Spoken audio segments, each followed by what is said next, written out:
parole de Dieu. La Bible dit d'honorer de tels hommes.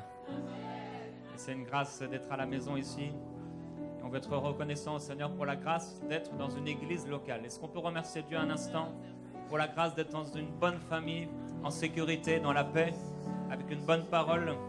Père, on veut te remercier pour la grâce de pouvoir être dans une bonne famille spirituelle, de ne pas avoir à craindre d'entendre n'importe quoi, de ne pas avoir à craindre de prendre des coups, mais nous savons que nous sommes aimés, nous savons que nous sommes enseignés, que nous sommes encouragés, exhortés, avertis, corrigés selon ta parole. C'est pourquoi, Père, nous voulons te dire merci pour ce couple pastoral. Merci, Père, pour Pasteur Fofi, Pasteur Suzy et leur équipe à leur côté, pour nous aider à croître et à grandir dans la connaissance de ta parole et de la vérité, afin que nous puissions être capables, avec tous les saints, d'accomplir les œuvres que tu as préparées à l'avance pour nous. Nous les bénissons en ton nom et nous te disons merci. Nous sommes reconnaissants, Père, de pouvoir nous présenter devant toi aujourd'hui, de t'adorer ensemble et ensemble de pouvoir écouter ta parole. Oui, nous disons parle, ton serviteur écoute. Nous voulons avoir l'oreille attentive pour écouter les instructions du Saint-Esprit et les avertissements prophétiques que tu nous donnes à travers tes serviteurs. Nous sommes là pour t'écouter, pour grandir et pour croître, pour changer, pour nous améliorer. Nous voulons nous perfectionner et devenir inébranlables. Tu nous appelles à aller de gloire en gloire et c'est pourquoi nous te disons merci. Merci parce que tu vas nous glorifier, nous amener dans une gloire plus grande. Merci parce que tu vas nous perfectionner. Tu vas nous rendre inébranlables jusqu'à l'avènement du Seigneur Jésus-Christ. Merci parce que nous et nos familles, nous servirons l'Éternel.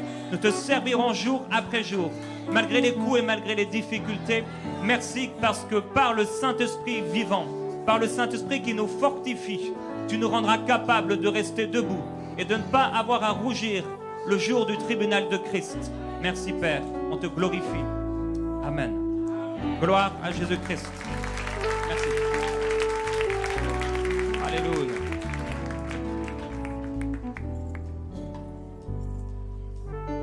Gloire à Dieu.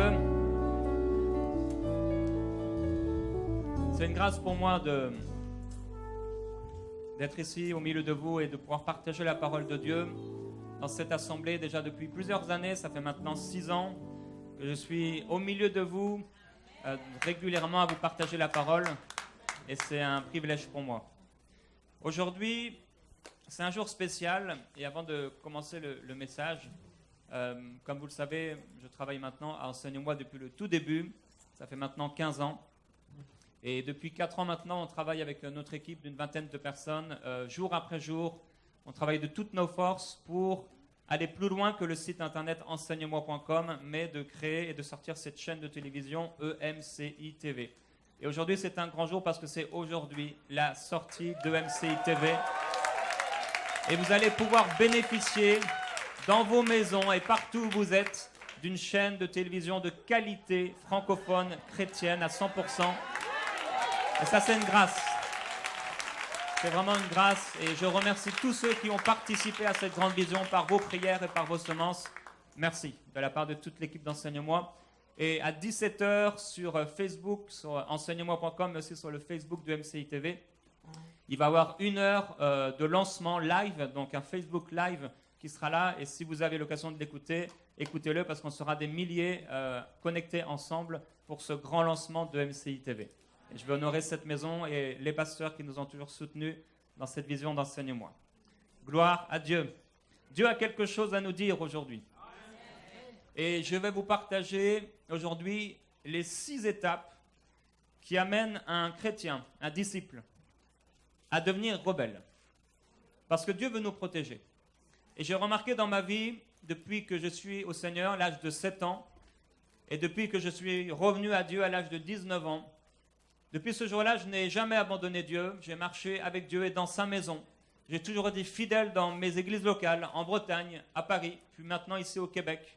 Dans les 3 régions où j'ai été, j'ai eu une seule église locale à chaque fois. Et j'ai été formé, fondé dans cette église et attaché au ministère pastoral auquel Dieu m'avait attaché. Et j'ai vu autour de moi que ceux qui critiquaient, ceux qui calomniaient, ceux qui hésitaient, étaient toujours ceux qui étaient derrière, ceux qui tombaient, ceux qui chutaient. Et Dieu ne veut pas que vous puissiez chuter, Dieu ne veut pas que vous puissiez tomber. Dieu veut que vous puissiez aller de gloire en gloire. Et c'est difficile pour un arbre. Vous savez, mes parents ont acheté des maisons, ils ont déménagé plusieurs fois. Et ma maman avait planté un arbre. Et la dernière fois, quand ils ont voulu déménager, elle a voulu prendre l'arbre, mais il était devenu trop fort. Et c'était difficile de pouvoir le déraciner. Si vous plantez un arbre et si vous le déracinez tous les 6 mois ou tous les 2 ans, vous allez certainement le faire mourir. Et il y a des gens qui, malheureusement, n'ont pas assez de temps pour être plantés et enracinés dans la foi parce qu'ils sont constamment en train de bouger ici et là, animés par des critiques, par des convoitises et par un zèle amer. Aujourd'hui, on va parler de la rébellion et c'est un thème auquel Dieu m'a parlé depuis maintenant 1 an environ et ce sera le sujet de mon prochain livre où Dieu m'a parlé et il m'a encouragé à marcher dans l'amour.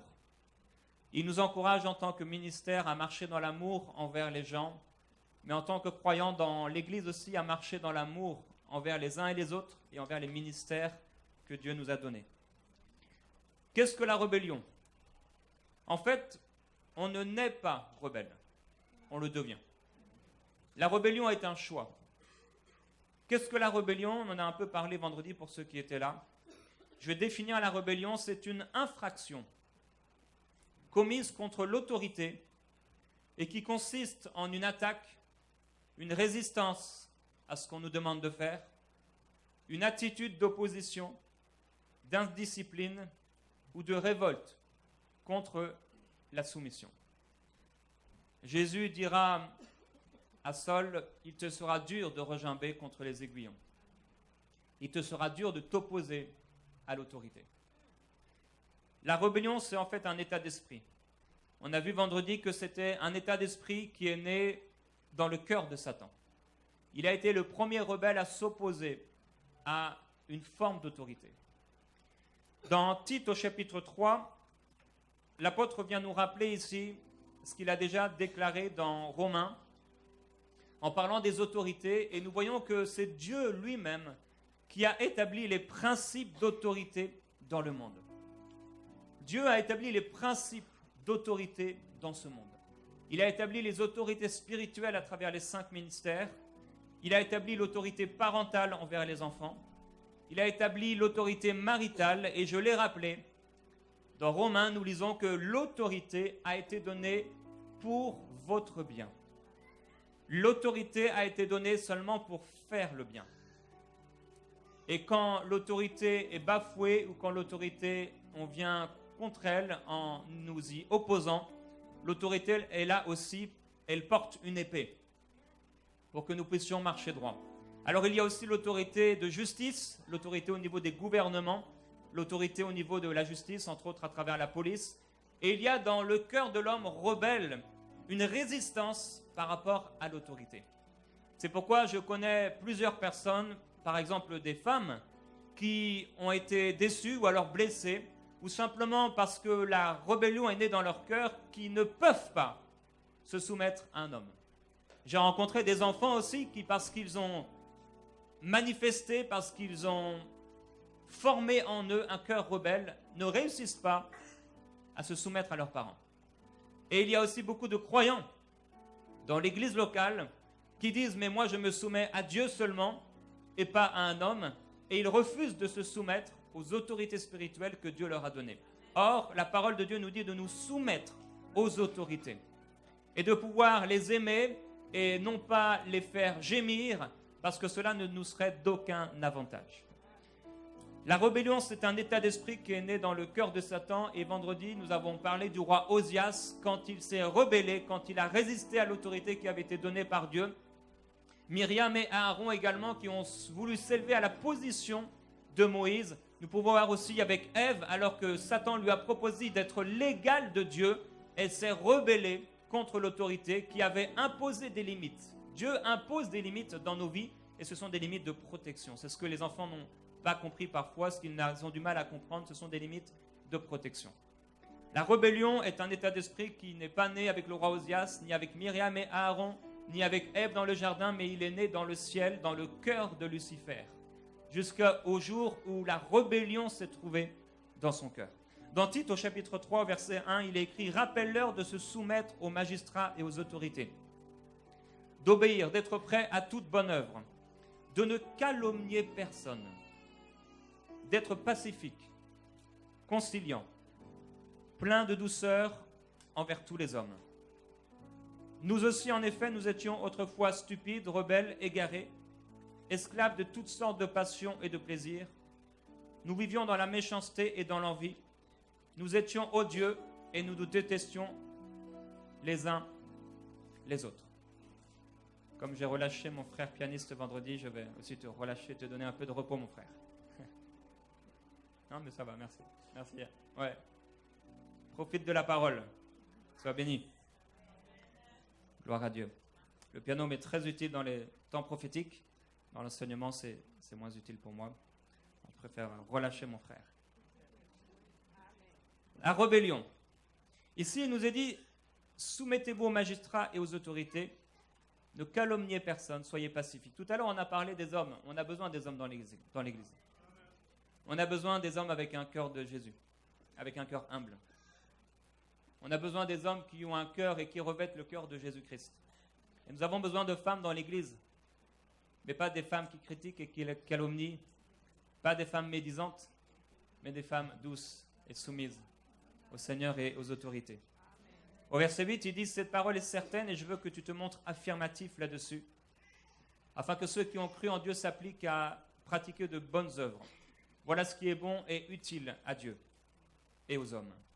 Mais les folles spéculations, les généalogies, les disputes, les conflits relatifs à la loi, évite-les car ils sont nuisibles et sans valeur. Si quelqu'un provoque des divisions, éloigne-le de toi après un premier, puis un second avertissement. Sache qu'un tel homme est perverti et qu'il pêche. L'homme qui critique et qui calomnie l'autorité pêche, bien que parfois il peut avoir raison. Celui qui critique l'autorité n'est pas en mesure, n'est pas dans une position de pouvoir le faire. C'est pourquoi, devant Dieu, il a toujours tort. C'est pourquoi la Bible dit d'aimer, de bénir et de prier pour ceux qui nous persécutent, mais même pour nos ennemis. On a défini rapidement la rébellion en disant que c'est un état d'esprit, une opposition, une forme de résistance contre l'autorité, mais la Bible montre aussi d'autres définitions dans ce mot de rébellion. C'est aussi parfois un détachement à l'autorité. Le fait de se détacher à une autorité ou d'être obstiné contre une autorité ou encore de désobéir à l'autorité. Dans Jacques, au chapitre 2 et au verset 8, il est écrit « Sans doute, si vous accomplissez la loi royale selon l'Écriture, tu aimeras ton prochain comme toi-même, vous faites bien. » Et au verset 12, « Parlez et agissez en hommes qui doivent être jugés selon une loi de liberté, car le jugement est sans miséricorde pour qui n'a pas fait miséricorde. La miséricorde triomphe du jugement. » Frères et sœurs, il faut que dans nos vies, on puisse développer de plus en plus le caractère de Jésus-Christ. Et que la mentalité de Christ, la mentalité divine, puisse s'imprégner fortement en nous pour qu'on puisse manifester son caractère et qu'on puisse vraiment manifester les désirs et la volonté du Père. Nous sommes dans une alliance de grâce, une alliance d'amour, une alliance où Dieu ne tient pas en compte les fautes des hommes, parce qu'à travers la croix de Jésus-Christ, lorsque nous recevons son pardon, il ne nous impute plus nos fautes, mais il les pardonne et il les efface. Et de la même façon que Christ a effacé nos péchés, Dieu nous a envoyés et nous a appelés sur la terre à pardonner les péchés des gens. Et Jacques parlera, il dira ici, le jugement est sans miséricorde pour celui qui n'a pas fait miséricorde. La miséricorde, ça veut dire l'amour, le fait de ne pas retenir les péchés aux autres. Si nous retenons les péchés, si nous gardons les péchés des autres, si nous ne faisons pas miséricorde, si nous ne marchons pas dans l'amour envers les autres, Dieu ne pourra pas non plus pardonner nos péchés. Il dit, si vous ne pardonnez pas les péchés des autres, il ne vous sera pas non plus pardonné. C'est une parole qui est très très forte. Et par rapport à la rébellion, par rapport à la résistance, posez-vous la question, avez-vous déjà attaqué une autorité? Êtes-vous en ce moment en train de résister à une autorité dans votre vie? Vous êtes-vous opposé ou vous opposez-vous en ce moment à une autorité? Avez-vous déjà été indiscipliné par rapport à des ordres qu'une autorité vous a donnés? Vous êtes-vous révolté contre l'autorité de cette maison? Vous êtes-vous détaché dans votre cœur de l'autorité pastorale? Avez-vous désobéi à une autorité? Est-ce que le mot soumission, ça fait mal à vos oreilles? Est-ce que quand vous entendez le mot soumission, il y a quelque chose dans votre cœur, ça pince, ça fait mal? Est-ce que le mot soumission, ça vous ramène à des blessures ou à des mauvais souvenirs? Si vous répondez oui à l'une de ces questions, c'est que vous avez en vous-même des racines de rébellion. Et aujourd'hui, le Seigneur veut vous guérir parce qu'il veut que vous soyez en paix. Parce qu'en réalité, un rebelle ne peut pas marcher dans la paix. Un rebelle est souvent quelqu'un qui est confus et qui se pose constamment les mêmes questions sans jamais pouvoir trouver de réponse. Dans 1 Samuel au chapitre 15, c'est ici qu'on trouve, pour l'une des premières fois, de façon la mieux exprimée, la rébellion, où il est écrit « L'Éternel trouve-t-il autant de plaisir dans les holocaustes et les sacrifices que dans l'obéissance à la voix de l'Éternel ? Voici, l'obéissance vaut mieux que les sacrifices, et la soumission vaut mieux que la graisse des béliers, car la rébellion vaut bien le péché de divination, et la résistance vaut l'injustice et les téraphins. Puisque tu as rejeté la parole de l'Éternel, il te rejette aussi comme roi. » Saül avait une grande destinée, mais parce que son cœur s'est rebellé contre Dieu, il n'a jamais pu entrer dans le plein accomplissement, dans la pleine volonté du Père.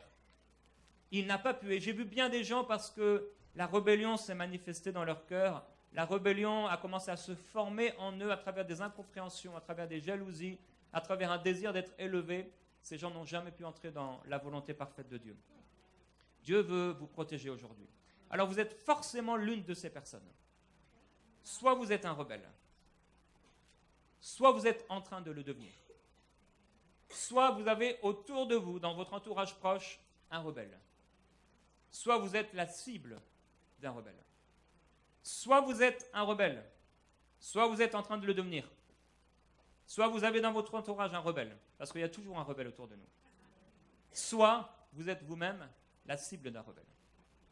Alors on va prendre l'exemple d'un homme que tout le monde connaît pour étudier ces 6 étapes qui amènent un disciple à devenir rebelle. Parce qu'on ne naît pas de rebelle, on le devient. Et cet homme, c'est Judas. Premièrement, pour devenir disciple, on va d'abord se connecter au maître. Et ça, c'est la pré-étape, c'est la connexion au leader. Avant de devenir disciple, il faut se connecter au leader. Quand on arrive dans une église locale, une nouvelle église locale, on voit le ministère parfois et on dit « Waouh, c'est extraordinaire, cette église, c'est tout ce que je désirais, c'est tout ce que je voulais, il y a tellement d'amour, les gens ont été super avec moi, les pasteurs sont tellement gentils, le pasteur m'a même salué à la fin, il est disponible pour des rendez-vous, c'est une église extraordinaire. » Au début, tout a l'air bien et tout a l'air merveilleux. J'ai vu des gens qui nous ont promis à la sortie de l'église « Ah, c'est maintenant mon église locale » et on ne les a plus jamais revus. Dans Marc au chapitre 3, Jésus va appeler 12 hommes. Je vais le lire pour vous. Jésus désigna ainsi 12 hommes qu'il nomma apôtres et qui devaient être constamment avec lui. Il les envoya annoncer l'évangile. Voici les noms des 12 qui étaient avec lui. On trouve au verset 19, à la fin de ces 12. Et Judas Iscariote, celui qui le trahit. Judas a été choisi parmi les 12 apôtres, les 12 disciples pour être avec Jésus. Et c'est une grâce de pouvoir être collé à un ministère. C'est une grâce de pouvoir être connecté à un ministère. C'est vraiment une véritable grâce de pouvoir être dans une famille spirituelle et d'avoir un papa et une maman qui nous aiment. C'est une véritable grâce. Et pour Judas, c'était une grâce d'être intégré aux 12 disciples. Donc la pré-étape, c'est bien sûr de se connecter au leader, puisque si nous n'avons pas de leader, on ne peut pas être rebelle contre lui. La première étape, c'est la naissance des frustrations et des jalousies. Dans cette première étape, la naissance des frustrations et des jalousies, le disciple se sépare petit à petit des autres disciples. Et pour Judas, dans cette étape et dans l'étape de ce disciple, il va commencer à se créer des frustrations et des jalousies. La Bible nous montre à plusieurs endroits, et dans Marc 5, 37, entre autres, que Jésus avait choisi 3 disciples en particulier pour être plus proches de lui que les autres. Il prenait souvent avec lui Pierre, Jacques et Jean, comme on le lit ici. Jésus ne laissa personne l'accompagner, sauf Pierre, Jacques et Jean, le frère de Jacques. On voit à plusieurs reprises dans la parole de Dieu, dans les évangiles, que Jésus avait 3 disciples en particulier qui étaient plus proches de lui que les 9 autres. Et ici, par exemple, dans ce passage, si on avait le temps de le lire, on voit que ni la foule, ni les pharisiens, bien sûr, ni les malades ne sont autorisés à accompagner Jésus, ni les 9 autres disciples. Seulement 3 disciples sont autorisés à être avec Jésus en cette occasion spéciale. C'est ici qu'on a les frustrations et les jalousies. Dans les églises, les gens ne comprennent pas pourquoi il y a une équipe ministérielle, pourquoi il y a des ministres qui ont le droit de prêcher, qui ont le droit de prendre la parole, qui ont le droit de donner des prophéties ou qui ont le droit de faire ceci et cela. Pourquoi il y a certains rendez-vous, réunions spéciales auxquelles je n'ai pas le droit d'assister. Pourquoi il y a certains responsables. Et on se dit, mais le pasteur fait des différences. Il y a des différences dans cette église. Et certainement, Judas a commencé à se dire, il y a des différences. Jésus est injuste. Il prend Pierre, Jacques et Jean, et je n'ai pas le droit de venir avec lui. Le fait d'avoir autour d'eux ce que certains appellent des chouchous, des privilégiés, va créer dans le cœur du futur rebelle une racine d'injustice, une racine de rébellion.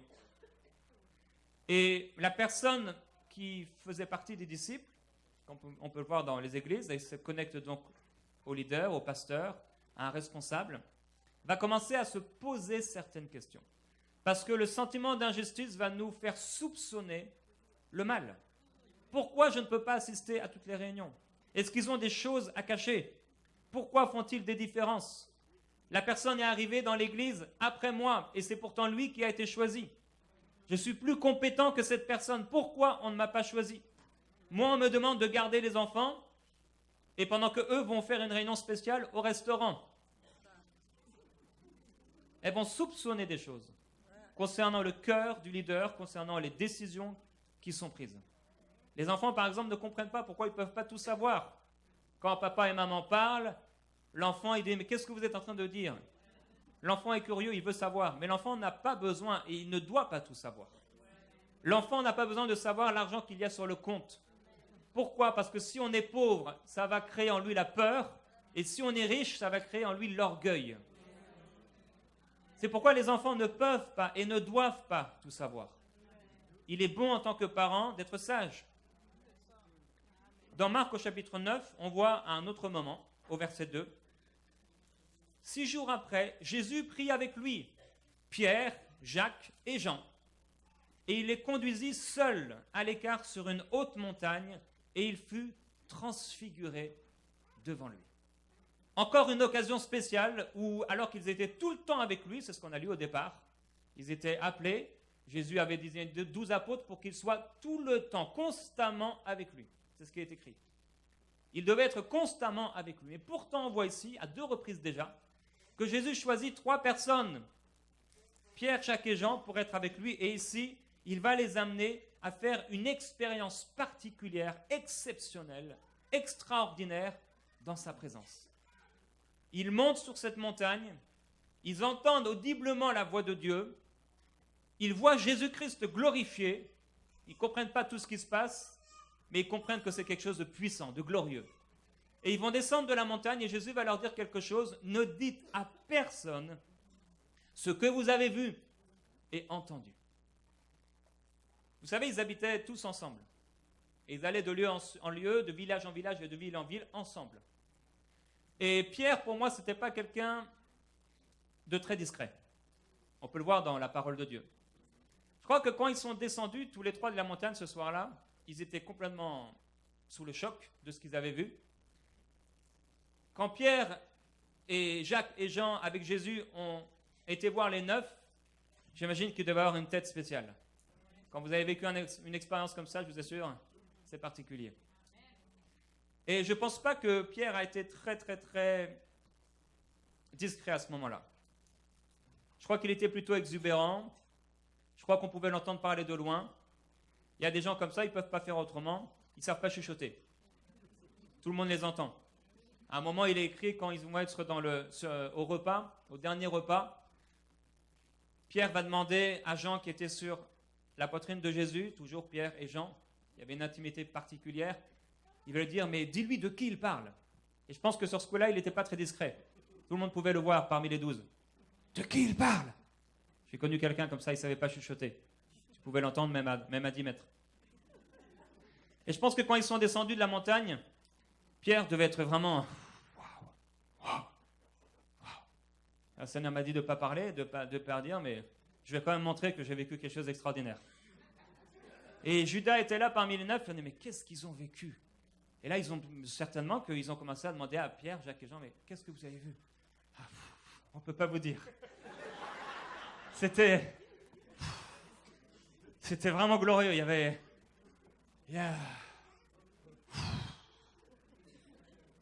Et là, ils se sont dit, mais pourquoi Jésus fait ça? On ne peut pas savoir. Et Judas, dans son cœur, il a commencé à avoir la frustration, de la jalousie. Moi, on me demande de m'occuper de l'argent, d'aller acheter des courses. Vous savez, des fois, il devait préparer à manger, acheter ce qu'il fallait pour la Pâque, par exemple. Il va dire aux disciples d'aller et de tout préparer. Judas devait acheter à manger. Il va aller acheter les pains. Au moment où on voit les disciples qui vont acheter à manger, et Jésus est là avec la Samaritaine.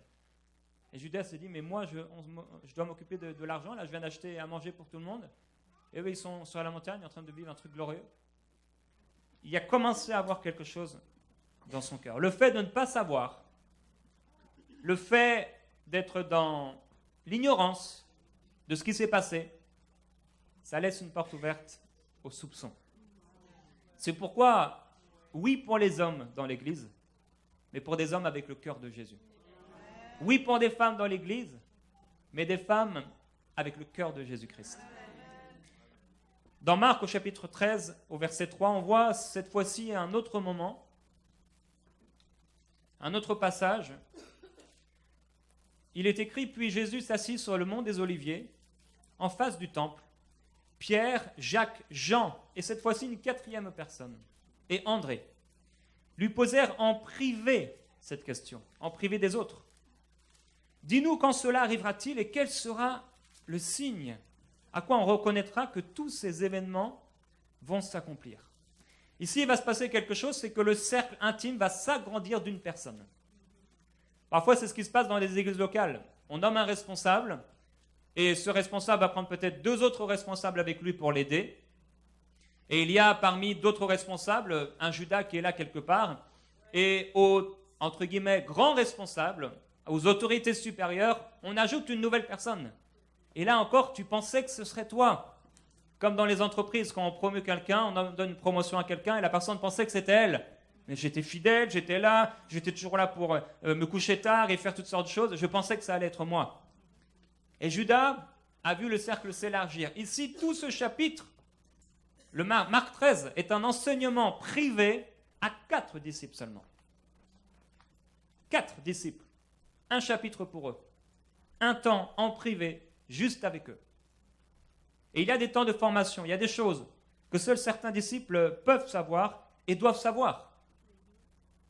Celui qui est fidèle dans les petites choses le sera dans les grandes. Et certainement, ça a commencé encore et continué. Je me souviens quand on avait 19 ans, on était dans un groupe de jeunes, on était tout le temps ensemble. Et quand on est tout le temps ensemble et qu'on voit certains groupes, certains jeunes, on voit l'autorité, le responsable faire des choses ensemble et que nous, on n'est pas avec eux, des fois, ça crée quelque chose en nous. Il a dû se dire, mais moi, je m'occupe des finances, je dois aller payer les factures, acheter la nourriture, etc. Et maintenant, il prend André en plus, Pierre, Jacques, Jean et André ensemble.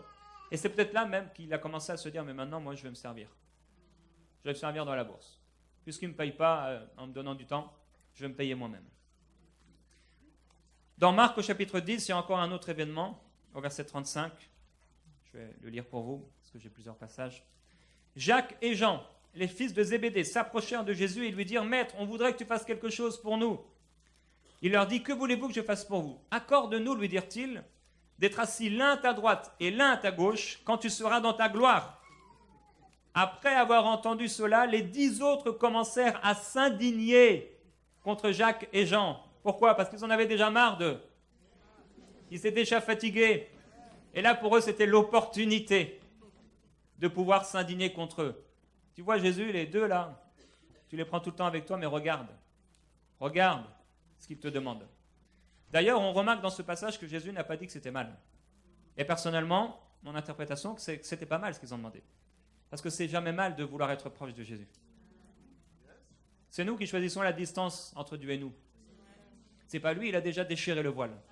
On peut être très proche de lui. On voit par ce passage que chez les disciples, il y avait des frustrations. Il y avait des jalousies. Il y avait des animosités. Il ne faut pas imaginer que les 12 étaient comme ça tout le temps, comme on les montre sur la table de la Pâque, à part Judas, tous ensemble, bien dans la main, frère, tout va bien. Il y avait des animosités. Il y avait des querelles. Il y avait des soupçons. Alors Judas a mal perçu cela. Et il y a eu encore quelque chose de plus, parce que Jésus a donné des petits surnoms à certains. À Jacques et Jean, il a redonné le surnom les fils du tonnerre. On voit ça dans les évangiles. À Pierre, le roc. Toujours Pierre, Jacques et Jean. Et Judas, lui, aucun nom. Après sa trahison, le seul nom qu'il a hérité, c'était le nom de traître. Première étape, chez le disciple qui va devenir rebelle, la naissance des frustrations et de la jalousie. Deuxième étape, ce sont les occasions de chute. Deuxième étape, les occasions de chute. Dans la première étape, on se sépare un peu des disciples. On commence à soupçonner les autres disciples. On commence à être divisé dans notre cœur par rapport à la maison et par rapport aux autorités. Dans la deuxième étape, les occasions de chute, on va se rapprocher de la pensée des pharisiens. Donc de la pensée de l'ennemi ou de la pensée du loup qui vient pour nous parler contre notre leader. Les disciples étaient constamment entourés d'occasions de chute. Il y avait les docteurs de la loi, il y a les pharisiens, les sadducéens, ils étaient constamment autour de Jésus pour lui tendre des pièges et les disciples entendaient constamment, jour après jour, des critiques, des accusations contre leur leader.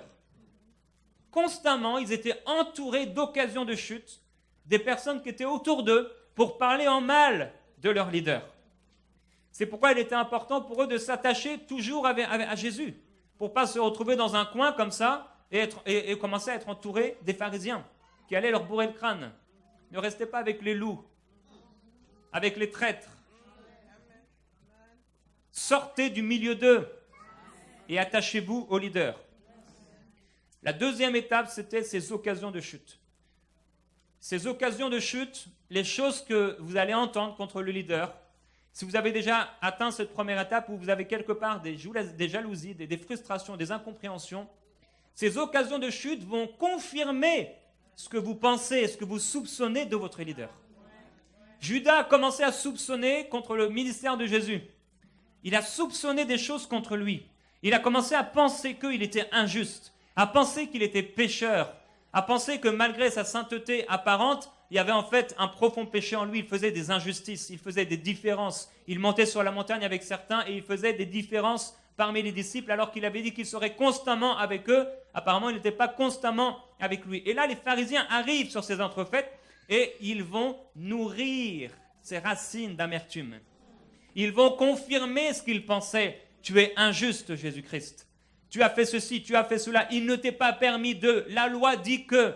Et Judas commençait à être animé, nourri par ces pensées qu'il entendait régulièrement. C'est la deuxième étape.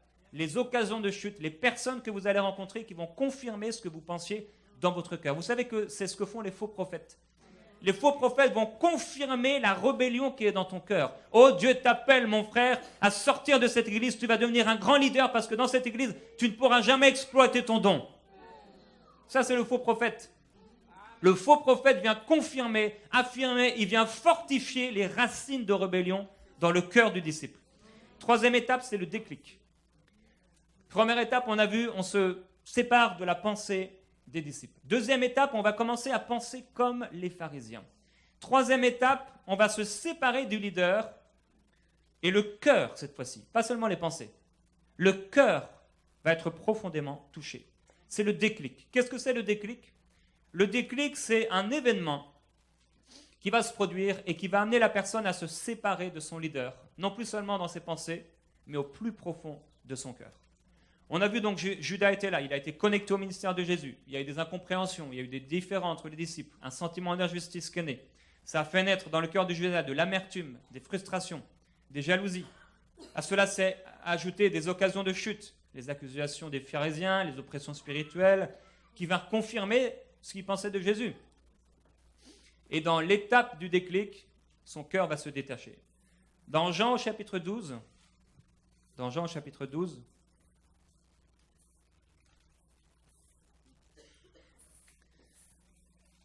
c'est l'histoire de Marie qui va venir avec un parfum de grande valeur, l'équivalent d'une année de salaire, pas d'économie, mais une année de salaire. On pourrait imaginer aujourd'hui que c'est plusieurs dizaines de milliers de dollars, en tout cas, oui c'est ça, plusieurs milliers de dollars en tout cas, une somme très très importante. Marie, ayant pris une livre d'un parfum de nard pur de grand prix, oignit les pieds de Jésus et les essuya ses pieds avec ses cheveux, et la maison fut remplie de l'odeur du parfum. Un de ses disciples, Judas Iscariote, fils de Simon, celui qui devait le livrer, dit « Pourquoi n'a-t-on pas vendu ce parfum pour 300 deniers pour les donner aux pauvres ?» Il disait cela non qu'il se mettait en peine des pauvres, mais parce qu'il volait dans la bourse. Mais Jésus dit « Laisse-la garder ce parfum pour le jour de ma sépulture. Vous avez toujours les pauvres avec vous, mais vous ne m'avez pas toujours. Je vous le dis en vérité. Partout, la bonne nouvelle sera prêchée. Dans le monde entier, on racontera aussi en mémoire de cette femme ce qu'elle a fait. » Voici la situation. Jésus est en train de manger avec les disciples. Une femme arrive, et vous savez, à l'époque, les femmes n'avaient pas un grand statut dans la société. Une simple femme arrive et commence à offrir ce parfum. Elle le brise. Elle offre ce parfum qui valait très très cher. Et là, Judas, mais non seulement lui, mais les autres disciples vont être complètement choqués. Et Judas certainement s'est dit, mais c'est vraiment trop. 12 mois de salaire perdu bêtement par cette folie. Cette femme stupide arrive au milieu de nous qui sommes les apôtres. Elle vient offrir du parfum. Et non seulement Jésus accepte son parfum, mais en plus il honore cette femme aux yeux de tous. Alors que moi, Judas, j'ai toujours été avec lui. C'est moi qui étais là à acheter ceci et cela. Et elle n'achète pas, elle dépense stupidement l'argent. Et c'est elle que Jésus honore. Et moi, Judas, Jésus ne m'a jamais honoré. Jésus n'a jamais dit que dans le monde entier, on parlerait de moi. À ce moment-là, ça a été la goutte d'eau qui a fait déborder le vase. Judas s'est dit, je vais me venger de ce traître. Je vais me venger de ce loup. Je vais me venger de ce faux prophète. Parce qu'en réalité, il a pensé au bout d'un moment que Jésus était un faux prophète. Il a pensé que Jésus était un faussaire, animé par les pensées des pharisiens. Son cœur s'est détourné du Seigneur. Dans Jacques au chapitre 3, il est écrit au verset 14, « Mais si vous avez dans votre cœur une jalousie amère et un esprit de rivalité, ne faites pas les fiers et ne mentez pas contre la vérité. Une telle sagesse ne vient pas d'en haut, mais elle est terrestre, charnelle, diabolique. » En effet, là où il y a de la jalousie, s'il y a de la jalousie dans ton cœur, on va parler de toi. Là où il y a de la jalousie et un esprit de rivalité, il y a du désordre et toutes sortes de mauvaises pratiques. Ça veut dire que quand on a de la résistance dans notre cœur, de la jalousie, de la rivalité, ça cache quelque chose de plus grand. Ça cache une résistance au principe d'autorité que Dieu a établi dans le monde. Comme je le disais vendredi, quand on est en train de conduire une voiture et qu'il y a un policier qui est là avec son radar et que 5 mètres plus loin, nous faisons des appels de phare aux gens, c'est une action que nous posons mais qui cache quelque chose de plus grand, une résistance à l'autorité établie. Une résistance à l'autorité. Si vous avez dans votre cœur une jalousie amère, un esprit de rivalité, ne faites pas les fiers, ne mentez pas contre la vérité. Il dit la sagesse d'en haut est tout d'abord pure, ensuite conciliante, modérée, pacifique, douce, pleine de compassion et de bons fruits. Elle est sans parti pris et sans hypocrisie. Le fruit de la justice est semé dans la paix par ceux qui travaillent à la paix. Tu veux être un serviteur de Dieu, une servante de Dieu, tu dois toujours chercher la paix. Tu dois toujours rechercher le bien.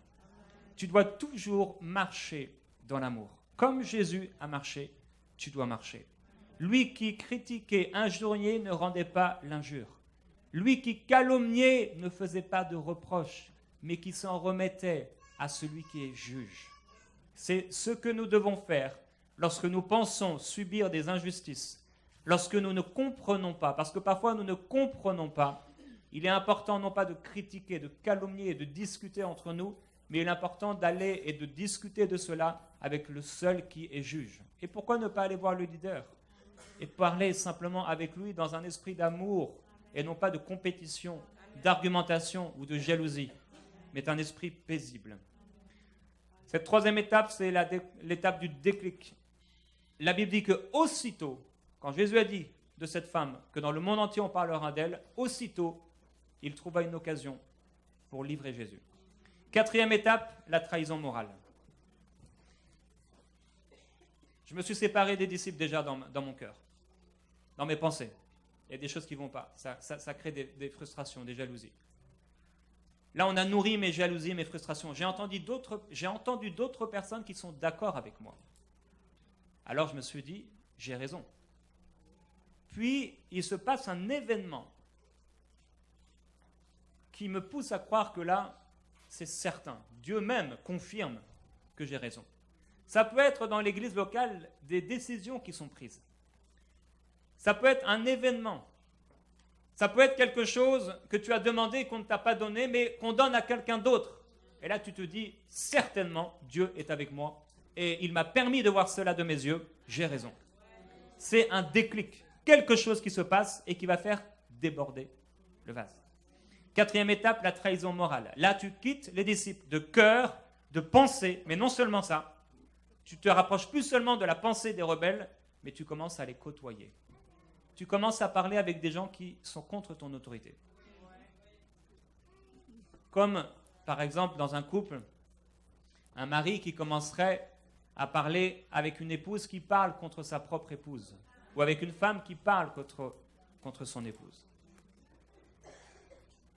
Avant de trahir une personne de manière concrète, par exemple en se séparant d'elle physiquement, on l'a d'abord trahi moralement, dans son cœur. Ça se passe d'abord dans notre cœur. Avant de trahir Jésus, comme il l'a fait, il l'avait déjà trahi dans son cœur. Dans Marc, au chapitre 14, au verset 10, il est écrit « Judas, l'un des 12, alla vers les principaux sacrificateurs afin de leur livrer Jésus. Après l'avoir entendu, ils furent dans la joie et promirent de lui donner de l'argent. Et Judas cherchait une occasion favorable pour le livrer. » Ça s'est passé quelques minutes après que cette femme est venue répandre son offrande aux pieds de Jésus. C'est souvent une histoire d'argent. Vous savez que la trahison de Jésus, c'était une histoire d'argent. Tout était une histoire d'argent. L'argent qui avait été, selon Judas, perdu bêtement, parce qu'il s'est dit, mais en fait, je ne peux plus rien gagner de lui. L'argent est dépensé stupidement. Il n'y a plus rien dans la bourse, il donne tout aux pauvres. Mais je vais gagner mon argent autrement, en le livrant. C'était une histoire d'argent. L'argent dans l'Église, l'argent est souvent une source de division, parce qu'on soupçonne des choses. Et je suis heureux quand je viens ici, à plusieurs reprises, il a été donné les chiffres. Ce n'est pas tout le monde qui fait ça, c'est ici dans cette maison. Les chiffres, par exemple, par rapport au bâtiment. Et on vous donne les chiffres au centime près. C'est clair, c'est net. Et on n'est pas obligé de le faire. Mais les choses sont faites ici, gloire à Dieu pour ça. Ce jour-là, les principaux sacrificateurs, Judas, en un instant, est devenu la personne la plus importante sur terre. Judas est devenu ami avec les pharisiens. Les pharisiens ont commencé à le regarder, parce que les jours ont continué. Quand il était avec Jésus, il se faisait des petits clins d'œil. On est ensemble. Toi, Jésus, non, ils ont pris un peu de blé et on est le jour de sabbat. Et là, Judas, il le regardait. Moi, j'en ai pas pris. Certainement, il commençait à se voir, à se parler. Où il était. Où vous vous retrouvez souvent. Là, j'ai pas réussi, mais... Il commençait à côtoyer les rebelles. Judas est entré ce jour-là dans leur fraternité. Tout à coup, il avait une importance extraordinaire. Tout à coup, les ennemis sont devenus amis. Vous savez que c'est comme ça que Pilate et Hérode sont devenus amis? Sur la mort du Seigneur Jésus-Christ. sur la trahison de Jésus. C'est ce qu'il écrit dans Luc au chapitre 23, au verset 11, je le lis pour vous. Hérode, avec ses gardes, le traita avec mépris, et après s'être moqué de lui et l'avoir revêtu d'un habit éclatant, il le renvoya à Pilate. Ce jour même, Pilate et Hérode devinrent amis, d'ennemis qu'ils étaient auparavant. Luc 23, 11 et 12. Il y a des gens qui deviennent amis sur le mal. Il y a des amitiés qui se créent sur la haine et sur la rébellion. Ne soyez pas amis avec la rébellion. Soyez amis avec la justice. La Bible dit la paix et la justice s'embrassent. Embrassez la paix et la justice. N'embrassez pas la calomnie parce que selon Dieu et les passages que nous avons lus tout à l'heure, Dieu ne sera pas avec vous. Il est contre ceux qui font le mal. Il est contre ceux qui résistent à l'autorité. Cette étape ici, c'est la trahison morale. Dans le cœur, dans les pensées.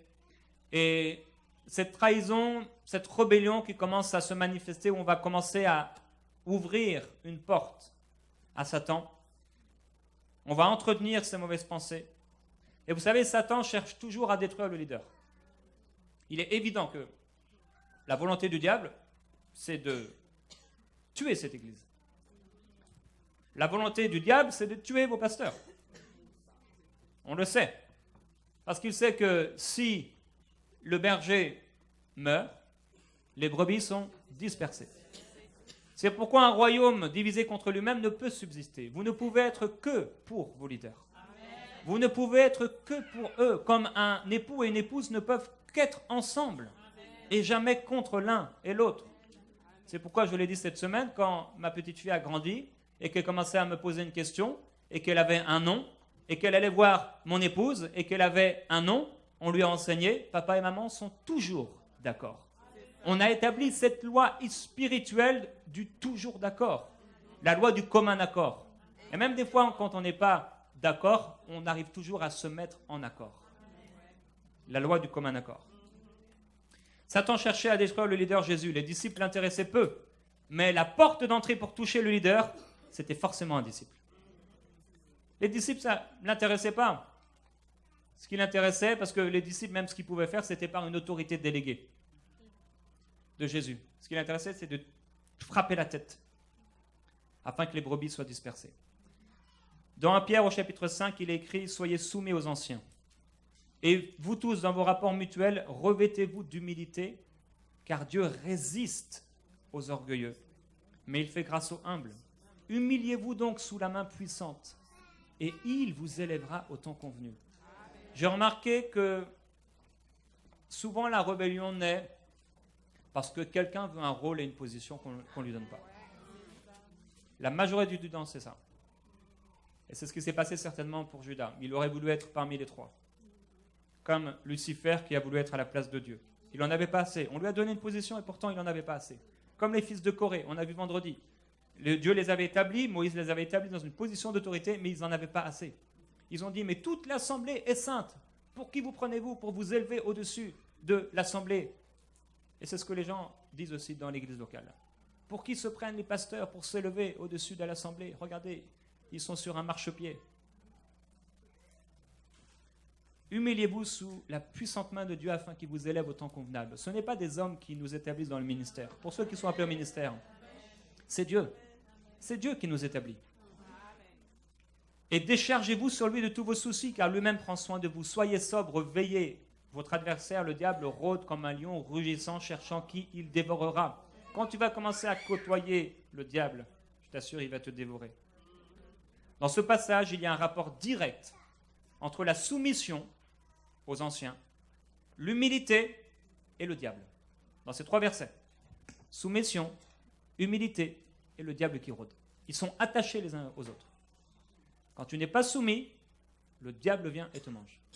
Quand tu es soumis et que tu te revêts d'humilité, que tu respectes les anciens et les autorités et que tu te revêts d'humilité, dans ce cas-là, le diable ne peut pas te toucher. Donc vous pourrez relire à la maison 1 Pierre chapitre 5, versets 5 à 8, et vous verrez que Dieu établit ces trois principes ensemble, la soumission, l'humilité et le diable qui rôde. Quand tu marches d'un cœur soumis et humble, le diable ne peut pas te toucher. Myriam et Aaron ont dit « Est-ce seulement par Moïse que l'Éternel parle? N'est-ce pas aussi par nous qu'il parle ?» Et la Bible dit le verset suivant, « Or, Moïse était l'homme le plus humble sur la terre. » Donc plus humble que Moïse, que Myriam et Aaron, qui commençaient à vouloir s'élever dans une position qui n'était pas la leur. 5e étape, c'est l'hypocrisie. Cette étape-là, on l'a tous connue en tant que ministère. Les pasteurs pourraient avoir une médaille pour savoir ce que c'est l'hypocrisie, pour ayant connu beaucoup d'hypocrites à leur côté. À cette étape, on fait semblant d'être toujours de la famille, mais on n'est plus de la famille. Et on va confirmer notre trahison. Dans cette étape, bien que physiquement avec la famille, on rejoint régulièrement les rebelles, on les côtoie et on parle contre eux. C'est l'histoire du mari qui vient et qui rentre à la maison le soir, alors que dans la journée, il va ici à droite en train de faire des choses avec d'autres personnes, avec d'autres femmes. Et il revient à la maison, le sourire, il mange comme si rien n'était. On se fait passer pour la famille alors qu'on n'est plus dans la famille. Nos pensées se sont déconnectées à celles de l'autorité. Dans Jean, au chapitre 13, au verset 21, il est écrit, ayant ainsi parlé, Jésus fut troublé en son esprit, il dit expressément, en vérité, je vous le dis, l'un de vous me livrera. Les disciples se regardaient les uns les autres et ne sachant de qui il parlait, un des disciples, celui que Jésus aimait, c'est Jean qui dit ça de lui-même, était couché sur le sein de Jésus. Simon-Pierre lui fit signe de demander qui était celui dont parlait Jésus. De qui il parle? Alors ce disciple, s'étant penché sur la poitrine de Jésus, lui dit, Seigneur, qui est-ce? Jésus répondit, c'est celui à qui je donnerai le morceau trempé. Ayant trempé le morceau, il le donna à Judas. Dès que le morceau fut donné, Satan entra en Judas. La rébellion ouvre une porte aux esprits sataniques. Si Satan a pu entrer en lui, et il y a une différence entre l'oppression, l'obsession et la possession, si Satan a pu entrer en lui, c'est parce qu'il y avait une porte qui était ouverte. Ils ont tous mangé du même pain, mais le pain n'a pas produit le même effet sur tous. C'est pourquoi la Bible dit, quand nous mangeons le pain et que nous buvons le vin, jugez-vous en vous-même. Parce que certains ne se sont pas jugés eux-mêmes, pas les autres. Ce n'est pas les autres qu'on juge pendant le repas de la scène, c'est nous-mêmes. Parce que certains ne se sont pas jugés eux-mêmes. Certains sont malades et certains ne sont plus. Ils sont morts. Et il y a des gens qui sont morts prématurément parce qu'ils ont parlé contre les autorités. Jésus lui dit, ce que tu fais, fais-le promptement. Mais aucun de ceux qui étaient à table ne comprit pas pourquoi il lui disait cela, parce que quelques-uns pensaient que comme Judas avait la bourse, Jésus voulait lui dire, achète ce dont nous avons besoin pour la fête, ou qu'il lui commandait de donner quelque chose aux pauvres. Judas, ayant pris le morceau, se hâta de sortir, il était nuit. Les disciples n'ont pas su ce qui s'était passé. Vous savez, quand on ne soupçonne pas le mal, parfois on est un peu innocent. Ma femme m'a dit des fois, je suis un peu innocent avec les gens. C'est vrai, j'ai du mal à soupçonner le mal. Des fois, on peut se faire avoir comme ça. C'est pour ça que Jésus a dit, soyez prudents aussi. Doux comme les colombes, mais prudents comme les serpents. Ce soir-là, Judas, il a fait une fois de plus comme s'il était de la famille. Il s'est fait laver les pieds par Jésus, sans rien dire. Oui, vas-y, lave-moi les pieds, je ne vais rien te dire. Continue. Pierre, lui, il a dit, non, non, tu ne me laveras pas les pieds. Jésus a commencé à lui dire, si je te lave pas les pieds, tu n'auras pas de part avec moi. Et ok, bon, bah, lave-moi tout entier. Mais Judas n'a rien dit. Je suis de la famille, je mange le pain, tranquillement. Je ne dis rien, mais tu ne sais pas ce que je suis en train de faire. Je suis en train de préparer un sale coup contre toi, mais Jésus lui dit, je sais, celui qui trempera le pain avec moi, celui-là me trahira. Judas, ce que tu as à faire, fais-le. Tous les leaders ne sont pas bêtes. La Bible dit, c'est pourquoi celui qui mangera le pain et la coupe, ou la boira indignement, sera coupable envers le corps et le sang du Seigneur, que chacun donc s'éprouve lui-même, et qu'ainsi il mange du pain et boive de la coupe, car celui qui mange et boit sans discerner le corps de Christ mange et boit un jugement contre lui-même.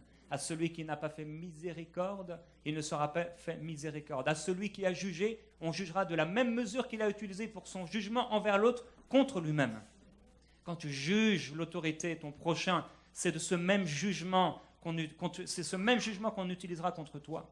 Si tu as une dureté envers les gens, c'est cette même dureté qu'on utilisera contre toi. Si tu ne pardonnes pas aux autres, on ne te pardonnera pas non plus. Dieu lui-même l'a dit, il ne pourra pas te pardonner si tu ne pardonnes pas. Et si tu retiens les fautes des autres, il te sera retenu tes fautes aussi. C'est pourquoi on doit revêtir le cœur de Jésus-Christ. On doit être humble comme lui et être en paix comme lui. La 6e étape, c'est Gethsémané. À Gethsémané, c'est trop tard, c'est fini. La trahison a eu lieu, l'adultère a eu lieu. Ici, on s'associe avec les rebelles, on les dirige contre l'autorité, on conclut notre trahison. C'est plus maintenant dans nos pensées seulement, c'est plus maintenant dans notre cœur, c'est plus on va ici et on va là. Maintenant, c'est séparé, c'est fini. On peut partir de notre église locale et là, on commence à calomnier, à critiquer le pasteur. On dit, voici, moi j'étais ici, j'ai vu ça. Et là, on commence, comme on a vu avec la sagesse qui est terrestre et diabolique, à aller à l'opposé de la modération. On exagère, on amplifie, on raconte des choses qui ne sont pas. On se divise, on se sépare. Au début, on revenait à l'église locale, mais on commençait à aller dans des groupes ici et là. On revenait voir le pasteur, mais on commençait à avoir aussi notre propre pasteur, notre propre gourou. Et on commençait à s'éloigner petit à petit. On allait dans les deux familles, un pied ici, un pied là, mais dans les deux familles et dans la famille principale, on faisait comme si tout allait bien. On continuait à serrer la main du pasteur. Merci pasteur pour le bon message. Mais à l'intérieur, on avait plein de colère, plein de jalousie, plein de soupçons. Pendant qu'on lui disait merci pasteur pour le bon message, il y avait des heures et des heures de discussion à la maison contre lui. Oh, pourquoi le pasteur fait ceci? Pourquoi il a porté cela? Pourquoi il a des chaussettes bleu fluo? On a critiqué et calomnié. Et on arrive à la maison comme si tout allait bien. Seigneur, merci, tu es toute ma vie. Mais Dieu résiste aux orgueilleux. Il déteste le mal. Il déteste la colère. Il déteste la haine. Il déteste la résistance aux autorités spirituelles. Il y a une maladie qui s'appelle la monoliose. J'en ai déjà parlé. C'est quand les fruits restent sur un pommier alors qu'ils sont pourris.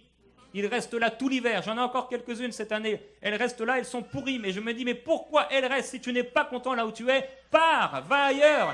Et pars par la petite porte au lieu de pourrir tout le monde.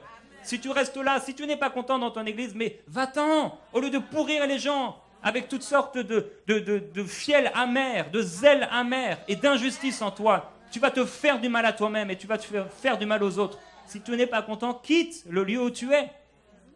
Au lieu de calomnier, de critiquer et de faire du mal. Gethsémané, c'est la dernière étape. C'est l'étape de la trahison. La Bible dit qu'il n'avait pas encore fini de parler que Judas, l'un des 12. Pourquoi Judas? Pourquoi? Il survint accompagné d'une troupe nombreuse, armée d'épées et de gourdins. Cette troupe était envoyée par le chef des prêtres et les responsables du peuple. Le traître avait convenu avec eux d'un signe, en disant celui que j'embrasserai. C'est lui, saisissez-vous de lui, il se dirigea tout droit contre Jésus. Tout droit sur Jésus. Cette fois-ci, c'était radical, il était vraiment plein de colère et de haine. Et lui dit, bonsoir maître. Et il l'embrassa. Mon ami lui dit, Jésus, ce que tu es venu faire ici, fais-le. Et ailleurs on lira, c'est par un baiser que tu livres le Fils de l'homme. Alors les autres s'avancèrent et mettant la main sur Jésus, ils se saisirent de lui.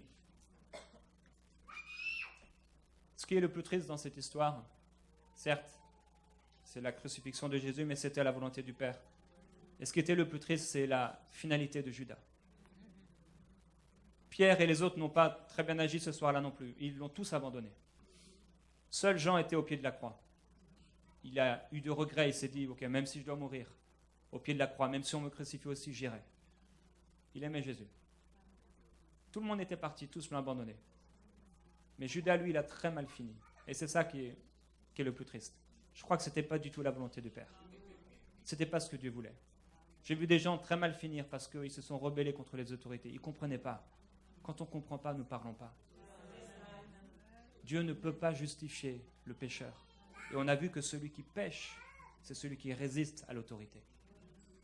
Je voudrais prier maintenant par rapport à cette parole. Et posez-vous la question. Avez-vous parlé contre le leader que Dieu a établi dans votre vie? Avez-vous des racines de rébellion dans votre cœur? Êtes-vous un rebelle? Père, je te remercie pour ta parole. Tu es un Dieu plein d'amour et à travers ces étapes de la vie de Judas, tu veux nous avertir et nous protéger. Si tu mets des limites dans nos vies, c'est pour notre bien. Si tu as institué les systèmes d'autorité, c'est pour notre bien. Nous savons que toutes les autorités ne viennent pas de toi, mais que les systèmes d'autorité viennent de toi. Et on te remercie pour le ministère, pour les 5 ministères qui sont des dons pour nous. Nous voulons garder notre cœur en toi. Père, je prie pour tous ceux qui ont des racines d'amertume et de rébellion. Tu m'as parlé d'eux et tu m'as dit envers eux de marcher dans l'amour. C'est pourquoi je veux croire, Père, que ceux qui sont rebelles, qui discutent et qui calomnient en secret, en cachette, en privé, aujourd'hui même prennent une décision pour le bien et que leur cœur va changer. Si aujourd'hui vous êtes dans cette assemblée et que vous avez critiqué votre leader, si vous avez parlé contre lui, si vous avez parlé contre une autorité dans votre vie, ça peut être votre mari ou vos parents, ça peut être un responsable quelque part. Je voudrais que vous puissiez vous engager aujourd'hui à ce que ce soit la dernière fois. Plus jamais je parlerai contre mon autorité. Et si vous êtes en couple, quand vous partirez d'ici, vous devrez vous parler et prendre la décision. Plus jamais on ne parlera contre l'autorité. Si c'est vous aujourd'hui, je voudrais que vous puissiez prendre une décision maintenant de ne plus recommencer et de vous repentir. Avec vos mots, avec vos paroles maintenant, vous pouvez vous repentir auprès de Dieu. Et si vous le voulez, vous pouvez répéter cette prière après moi. Dieu, je viens vers toi. Je ne veux plus être rebelle. Je ne veux plus résister à l'autorité. Je veux me revêtir d'humilité. Être humble. Me tenir sous ta puissante main. C'est toi qui m'élèveras et non pas l'homme. Je choisis de marcher dans l'amour. Je choisis d'aimer mes autorités et de leur faire du bien, non pas du mal.